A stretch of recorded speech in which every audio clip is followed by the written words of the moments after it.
All right, very good. That's a little musical interlude. What happened to Stuttering John? He was doing Jackie stuff on the phone. That's why I brought him in here. Right, he was going to tell us Jackie lines from his Joke Central phone conversation. Yeah. Jackie sits back in the office there after the show. Back there immediately after the show. He has to make some phone calls. Every day after the show, it's the same thing. I run out of here because I can't take it. I just can't even bear to sit here anymore. And Robin looks for me. I'm gone.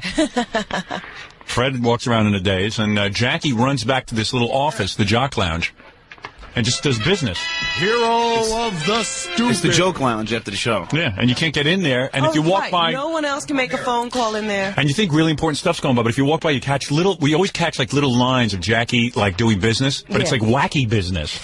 It's like business nobody else is into. Yeah, it's just weird. It's almost like he works in the garment industry. Right. How much are the copies going to cost? Hey, you hear stuff like that and you go, what's Jackie publishing his own book again? Do you see I put your name in the page? I put your name in one of the jokes. You like that? Yeah. He's always on the phone to some guy, some imaginary guy who you don't even know who he's talking to. No.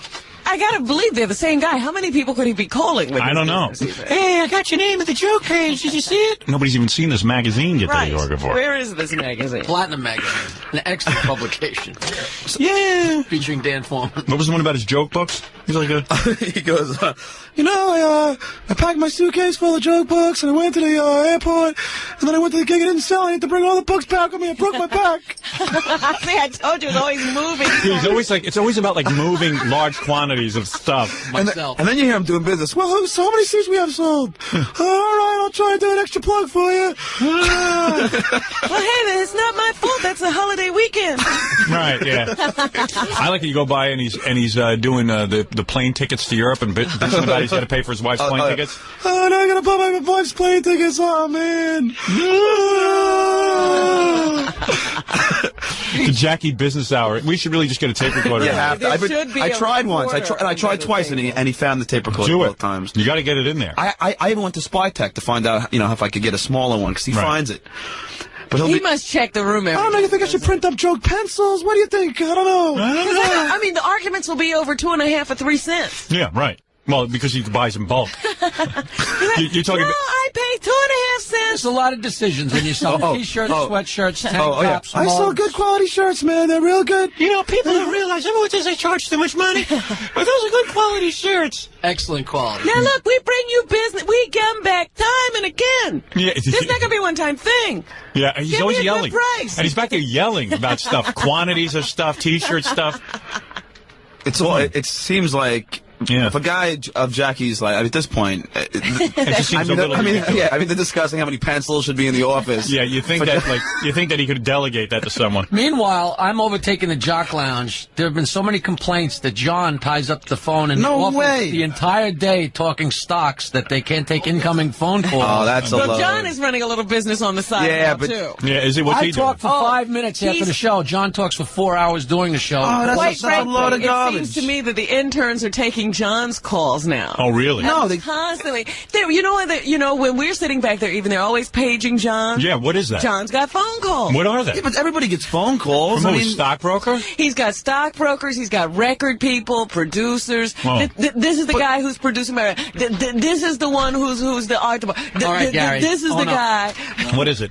Hi. John, you're a great guy, but they're right. The last 10 o'clock to 11 o'clock hour has definitely become the John Wheeler Diller business hour. Almost always with his record company. Yeah. But they call me. I don't call them. Yeah, but that's not the point. You're always getting. It's like these kids around here are working for you now. Did you know that every morning? I just found this out the other day. I was in shock. Every morning, Gorilla parks John's car at 7 o'clock. Is that right? So I buy him breakfast to park my car. Here's what happened. One day, Gorilla used to park it for, and John would buy him breakfast, $1.50 a day. Gorilla forgot. The car got towed. Cost John $150. $200. Now, every day when Gorilla parks the car, John notches $1.50 off the $200 that Gorilla owes him. He's not paying now. Right. Oh, you get a freebie. So you mean Gorilla has to pay off the... Well, only because Gorilla said, John, I really want to pay you back, but, I don't know what to do. So I said, all right, Gorilla, I'll work it out with you. I mean, it wasn't like I was... So how far down has he worked it up? And then, like $20 he's worked up. But I told him, I said, you know what, Gorilla, wash my car one day and we'll call it even. Oh, man. It's like being in a fraternity. It's unbelievable. It's unbelievable. I'm a cheap. Oh, there it is. Gorilla's payback. How many days you got? 5, 10, 15, 20, 25, $30. Then that's But Gorilla, didn't I tell you just wash my car one day and we'll forget about the whole thing? Yeah, he did. So come on, I'm a good guy. All right, well, there's a lot of wheeling dealing going on. But they're always taking John's calls, and he's like, "Who took this message? Yeah. when did he go? I'll take that call. Tell him I'll call him back." It's lawyers, publishers, record company guys, Really? studios. I mean, John's a hot ticket, man. Really? Well, they call. Well, you know, the day the record bombs, all the calls will dry up. Man, and I hope you know. When John starts smoking his own car, then you'll know. I told you about the day he told me he was upset that you were thinking about putting out a record. Oh, man. Yeah, that'll ruin my record. Yeah, it'll be coming at probably the same time as mine. Well, you know, you got your hands on so many, throttles at this point. Yeah. And he'll get all those producers I wanted to work with. Yeah. Oh, yeah, you say the word, and, All right, get out of here already. I'm sick of you already. You've been in here too long. Well, I was just enjoying being here. No. Just getting into it, huh? But you know what the thing? Let me bet you in a few months, John will be parking Grillo's car as soon as if that record bombs, because he's hinging everything on that record. Oh, yeah. But you know what the last thing we were all getting on Jackie about was that Jackie will never laugh at anybody else's joke. Any comedian's joke. Jackie reads Playboy joke page. Yeah. And not even a smile. And there's some funny things in there. Right. And that's the rap on. I mean, listen, he's in competition with that. What are you talking about? Makes perfect sense. You know, he's upset about it. That's all. All right, come on, get out of here. Don't talk so much about Jackie. You're a fool, too. Go ahead. All right. As foolish as Jackie is, you're 3 times more foolish. Yeah, really. Yeah. Hero of the stupid. There he goes. Stuttering John has a problem with his irritable bowel syndrome.